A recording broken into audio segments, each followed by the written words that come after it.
ত্রিপুরার উত্তর জেলার ধর্মনগর শহর ফের উত্তপ্ত। ধর্মনগর সরকারি মহাবিদ্যালয়ে ঘটে যাওয়া একটি আপত্তিকর ঘটনাকে কেন্দ্র করে বুধবার রাস্তায় নেমে এলো অখিল ভারতীয় বিদ্যার্থী পরিষদ। অভিযুক্তদের অবিলম্বে গ্রেফতারের দাবিতে টানা প্রায় 7 ঘন্টা রাস্তা অবরোধ করে সংগঠনের সদস্যরা। ঘটনার সূত্রপাত হয় গত মঙ্গলবার দুপুরে।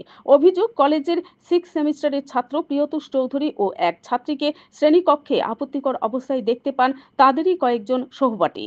ঘটনাটি জানাজানি হতেই শিক্ষাঙ্গনে ব্যাপক উত্তেজনা সৃষ্টি হয়। এবিভিপির দাবি, অভিযুক্ত ছাত্র ও ছাত্রী বিষয়টি ধামাচাপা দেওয়ার বদলে সহপাঠীদের উদ্দেশ্যে অশ্লীল ভাষায় গালিগালাজ করে এবং পরে শারীরিক নিগ্রহে লিপ্ত হয়। এই ঘটনায় এবিভিপির 2 ছাত্রী সদস্য সাগরিকা দে ও রাখি শুক্লবৈদ্য আহত হন।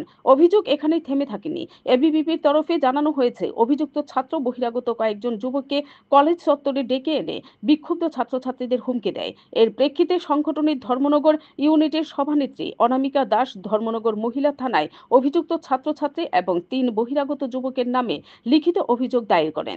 তবে ঘটনার প্রায় 24 ঘন্টা পার হয়ে গেলেও পুলিশের পক্ষ থেকে কোনো পদক্ষেপ নেওয়া হয়নি। Bureau report, BTV Tripura news.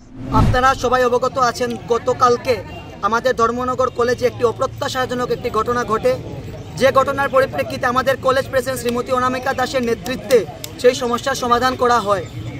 কিন্তু পরবর্তী সময় দেখা যায় যে সমাধান করা হয় সেই ছেলেটি বাইরে থেকে কিছু বহিরাগত নিয়ে কলেজের ভেতরে কলেজের শান্তি শৃঙ্খলাকে নষ্ট করে দেবার মতো প্রচেষ্টা চালিয়েছে।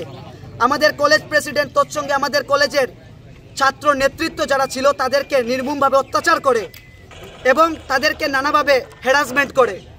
পরবর্তী সময় তাদেরকে রাস্তাতে যাতায়াতের পথে আক্রমণ করা হবে, তাদেরকে বাড়িতে গিয়ে হুঁশিয়ারি দেওয়া হবে, এরকম নানা মন্তব্য করে বাইরে থেকে বহিরাগতরা। আমাদের এইটি প্রশ্ন, আমাদের ধর্মনগর কলেজের ভেতরে বাইরে থেকে বহিরাগতরা গিয়ে কিভাবে এই ধরনের কার্যক্রম করতে পারে?